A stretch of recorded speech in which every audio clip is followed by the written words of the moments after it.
This is the first full-scale biography of Julian Assange, and it's also the first full-scale account of the whole WikiLeaks phenomenon, which has been the most extraordinary thing.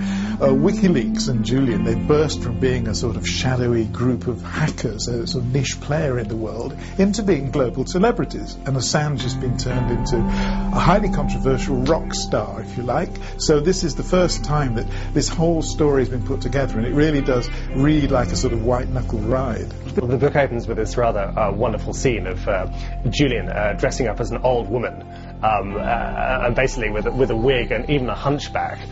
This really happened. He had the most extraordinary background. His family, they ran a touring puppet theatre, and he became so disturbed and disrupted that the computer became his only friend. So it's a story about a brilliant, gifted boy who became a sort of pioneer in the internet age. Some people say a messiah, some people say a terrorist, some people say a maniac. Julian came into our lives in London. It was extraordinary. He blew in like one of the lost boys out of Peter Pan. He just had a backpack with a big computer in it, and the clothes he stood up in, and nothing else. And I said, have you got somewhere to stay? And he said, no. So I said, you better stay with me.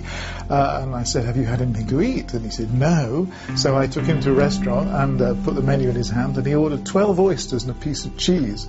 And then he came to my house, and he stayed up all night tapping at his laptop, and about 5 o'clock in the morning suddenly keeled over and fell asleep and just sort of crashed out with his leather jacket buttoned up to the neck.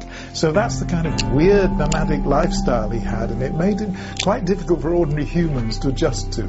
This isn't just a book about Julian Assange. It's actually a book as much about WikiLeaks and about this extraordinary collaboration between WikiLeaks and The Guardian and 4 other international newspapers, including the New York Times. Because, let's face it, what we're talking about here is we're talking about the biggest leak in history. We're talking about 250,000 secret documents, classified State Department communiques, which have now been spilled into the outside world.